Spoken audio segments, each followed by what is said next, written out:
So guys, let's discuss this question. Question is, which of the following statement is correct?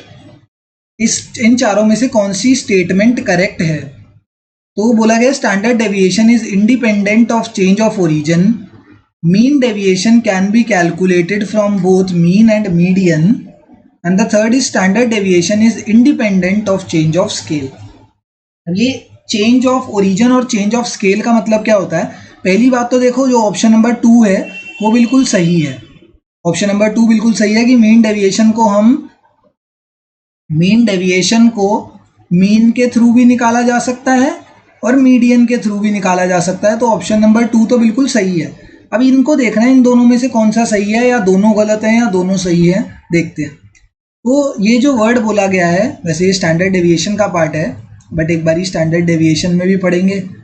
एक बारी अभी भी बता देता हूँ. स्टैंडर्ड डेविएशन में एक चीज होती है चेंज ऑफ ओरिजिन एंड एक होता है change of scale. Change of origin और change of scale. Change of origin का मतलब क्या होता है? चेंज ऑफ ओरिजिन का मतलब कि जैसे मैंने कहा, देखो मैंने ये तुम्हें वैल्यूज दी. मैंने कहा कि ये सारी x की वैल्यूज हैं 1 2 3 4 एंड 5. मैंने कहा इन सब वैल्यूज में ऐड और सब्ट्रैक्ट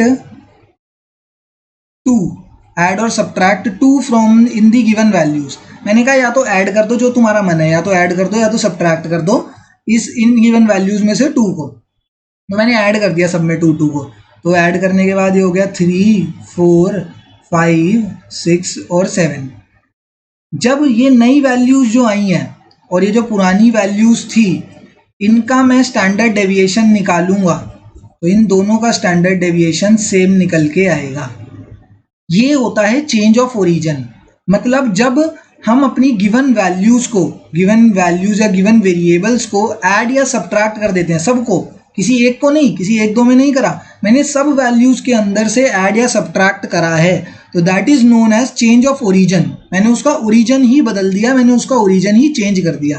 कैसे करके? ऐड या सब्ट्रैक्ट करके. उससे स्टैंडर्ड डेविएशन पर कोई फर्क नहीं पड़ता. This means standard deviation is independent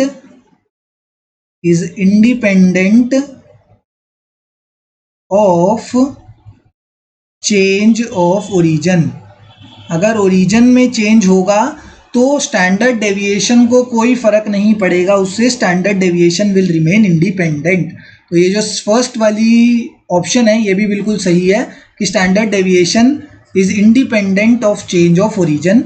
option number 1 जो है वो बिल्कुल सही है कि अगर चेंज ऑफ ओरिजिन हमें देखने को मिला, मतलब हर वैल्यू में हमने कुछ ऐड या सब्ट्रैक्ट करके देखा, तो हमें क्या पता लगेगा कि स्टैंडर्ड डेविएशन सेम रहेगा. इसका मतलब स्टैंडर्ड डेविएशन पे कोई फर्क ही नहीं पड़ा चेंज ऑफ ओरिजिन का.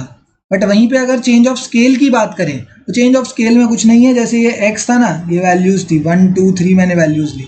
अब मैंने इन वैल्यूज को क्या कर दिया? मल्टीप्लाई कर दिया. सबको मल्टीप्लाई बाय 2 या डिवाइड बाय 2 कर दिया. तो मल्टीप्लाई बाय 2 करा तो ये कितना हो जाएगा? 2 4 और 9. जब किन्हीं वैल्यूज को, ये जो वेरिएबल्स को हम मल्टीप्लाई या डिवाइड कर देते हैं, उसको चेंज ऑफ स्केल बोला जाता है. एंड इस केस में standard deviation will be affected. Standard deviation affect होगा. तो ये जो चेंज ऑफ स्केल है, ये change of scale is not independent of standard deviation. अगर चेंज ऑफ स्केल होगा तो स्टैंडर्ड डेविएशन में भी हमें फर्क देखने को मिलेगा. बट चेंज ऑफ ओरिजिन में स्टैंडर्ड डेविएशन में कोई फर्क नहीं आएगा. That's why change of origin is independent of standard deviation. ठीक है, मतलब standard deviation is independent of change of origin. Both 1 and 2 इसका करेक्ट आंसर होगा. Both 1 and 2 is the correct, और मतलब option number 4 is the correct answer to this question. Standard deviation change of origin से effect नहीं होगी and standard deviation change of scale से effect होगी. Change of scale का मतलब मल्टीप्लाई या डिवाइड कर दिया हमने सभी वेरिएबल्स को. चेंज ऑफ ओरिजिन का मतलब ऐड या सब्ट्रैक्ट कर दिया हमने सभी वेरिएबल्स को. That is known as change of origin. अब ये आगे जब स्टैंडर्ड डेविएशन में ये क्वेश्चन आएगा ना, तब तुम्हें बड़ी आसानी होगी करने में, अगर तुमने ये मेरी बात यहाँ पर सुन ली होगी ढंग से।